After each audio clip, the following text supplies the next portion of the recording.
Dam war, चीन की खुराफात, भारत देगा मुंहतोड़ जवाब। चीन ने भारत के खिलाफ छेड़ दी है डैम वॉर।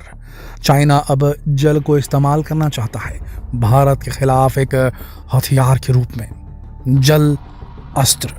उधर से चीन ने डैम को हथियार बना दिया, इधर से भारत ने डैम से ही जवाब दिया।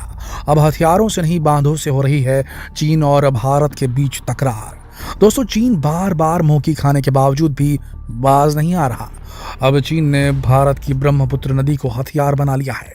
चीन ऐसी चाल चल रहा है कि भारत में या तो सूखा पड़ जाएगा या बाढ़ आ जाएगी।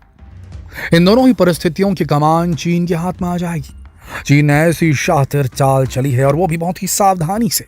चीन को लगता है कि न भारत को इस चाल की भनक लगेगी और ना ही किसी और को चीन के इरादों का अंदाजा होगा। लेकिन दोस्तों, चीन की खुराफात को भारत ने बहुत पहले ही भांप लिया था और उसे जवाब देने की तैयारी भी भारत ने शुरू कर दी है। भारत ने अपना मास्टर प्लान बना लिया है। चलिए आपको बताते हैं कि कैसे चीन भारत के खिलाफ डैम वॉर की शुरुआत कर चुका है, कैसे चीन पूरे भारत को हिला सकता है, क्या खुराफात की है चीन ने और कैसे भारत ने डैम को ही अपने डिफेंस के लिए इस्तेमाल कर दिया है। दोस्तों, ये मामला है ब्रह्मपुत्र नदी का। यारलुंग सांगपो, चीन में ब्रह्मपुत्र को इसी नाम से जाना जाता है। यह यारलुंग सांगपो चीन से बहकर आती है और भारत में आकर ब्रह्मपुत्र बन जाती है। यह भारत और बांग्लादेश के बीच बॉर्डर पर भी बहती है।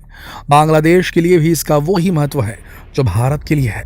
भारत में ब्रह्मपुत्र नदी जो पानी लाती है उसका भारत के कुल फ्रेश वाटर रिसोर्स में 30% का योगदान है और जो हाइड्रो पावर इससे प्रोड्यूस की जाती है उसका भारत की कुल हाइड्रो पावर कैपेसिटी में 40% का योगदान है। यानी भारत के लिए इस नदी का महत्व बेहद ज़्यादा है, बहुत इंपॉर्टेंट है ये नदी। लेकिन क्योंकि ये चीन से बहती हुई आती है इसलिए चीन इसके पानी के बहाव पर अपनी दादागिरी चलाता है। ये बात किसी से छिपी भी नहीं है। सन 2017 में भी भारत और चीन के बीच जब डोकलाम विवाद हुआ था, उसी दौरान भारत और चीन के बीच इस बात को लेकर भी हस्ताक्षर हुए थे कि चीन तेज बहाव वाले दिनों में ब्रह्मपुत्र नदी के पानी के आंकड़े भारत के साथ साझा करेगा। लेकिन चीन ने अस्थायी तौर पर, टेम्पररी तौर पर वो आंकड़े भी देने बंद कर दिए थे उस वक्त विवाद के दिनों में, जिससे भारत और चीन के बीच तनाव की स्थिति पैदा हो गई थी, क्योंकि वो आंकड़े भारत के नॉर्थ ईस्ट के क्षेत्रों में बाढ़ आदि के अनुमान लगाने में बहुत जरूरी थे। दोस्तों, यारलुंग सांगपो यानी भारत की ब्रह्मपुत्र नदी की कुल लंबाई 2880 किलोमीटर है। यानी भारत की ब्रह्मपुत्र नदी, उसकी लंबाई 918 किलोमीटर है और 337 किलोमीटर बांग्लादेश में बहती है, जहां इसे जमुना कहा जाता है। बाकी की 1625 किलोमीटर की लंबाई तिब्बत के पठार से होकर गुजरती है। यानी इसका ज़्यादातर हिस्सा चीन में ही है और ये चीन से ही निकलती है, इसलिए चीन का इसके बहाव को कंट्रोल करना बहुत आसान है। चीन ब्रह्मपुत्र पर जो भी करेगा उसका असर भारत पर भी पड़ेगा। लेकिन अगर चीन उसकी पूरी जानकारी भारत के साथ साझा करे तो भारत उसके प्रभाव को कम भी कर सकता है और रोक भी सकता है।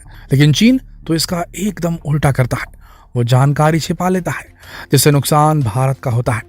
जब से चीन ने ब्रह्मपुत्र के आंकड़ों को छिपाना शुरू कर दिया था, तब भी चीन ने ब्रह्मपुत्र नदी के आंकड़ों को भारत के खिलाफ इस्तेमाल भी किया था और अब दोबारा से चीन ब्रह्मपुत्र नदी को भारत के खिलाफ इस्तेमाल कर रहा है।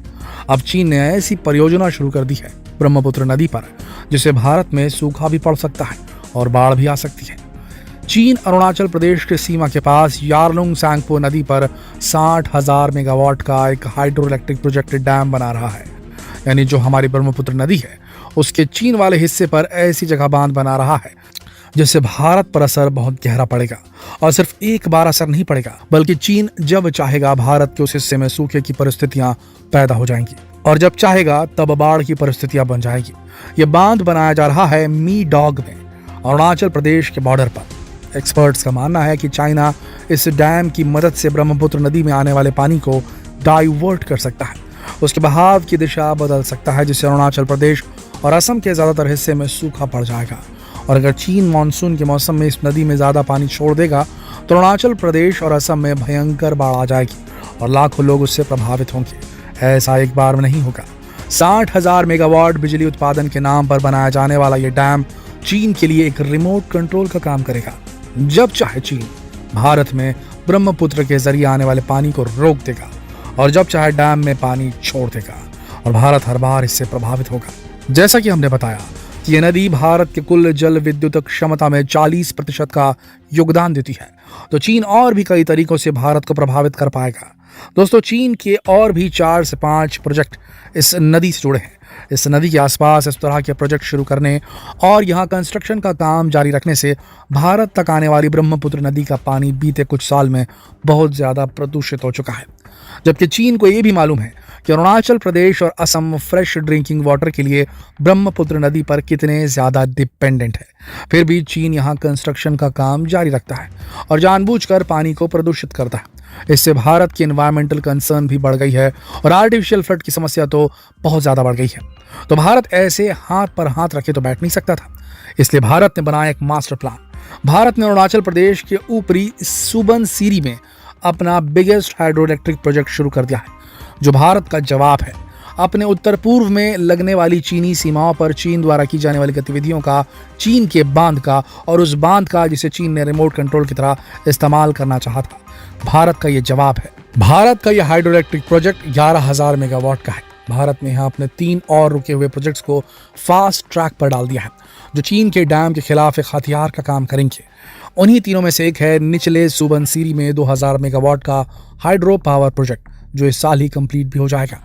इस प्रोजेक्ट के पूरा होने के बाद इलेक्ट्रिसिटी तो जनरेट होगी ही, साथ ही अगर चीन पानी को डाइवर्ट कर देगा तो लगभग 1 साल तक यहाँ पानी की कमी नहीं होगी। और अगर चीन यहाँ पानी छोड़ देगा तो बाढ़ के प्रभाव को भी कम किया जा सकेगा। ये तो सिर्फ एक प्रोजेक्ट के पूरा होने पर होगा।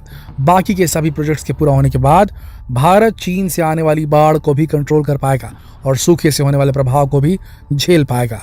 भारत के इस कदम को चीन के फ्लो डाइवर्शन प्लान के खिलाफ एक स्ट्रेटेजिक मूव बताया जा रहा है। मी डॉग डैम को चीन एक पॉलिटिकल टूल की तरह इस्तेमाल करेगा। उससे पहले ही भारत को अपने हाइड्रो इलेक्ट्रिक प्रोजेक्ट्स को पूरा करना पड़ेगा।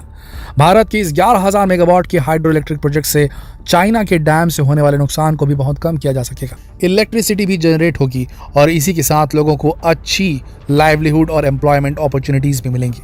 इसलिए इसे चाइना के लिए भारत का मुंह तोड़ जवाब कहा जा रहा है। दोस्तों, आपको क्या लगता है, क्या चीन वाकई अपने इस प्लान में कभी कामयाब हो पाएगा, या उससे पहले ही भारत अपने डैम्स को कंप्लीट करके चाइना का प्लान चौपट कर देगा? क्या भारत का ये जवाब वाकई चीन का मुंह तोड़ देगा?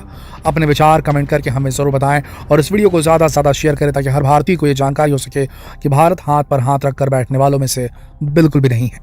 जितना हो सके इस वीडियो को शेयर करें फेसबुक पर, व्हाट्सएप पर, यूट्यूब पर। कल फिर मिलते हैं एक और लेटेस्ट खबर के साथ। तब तक के लिए आप सबका इस वीडियो के अंत तक बनने के लिए दिल से धन्यवाद।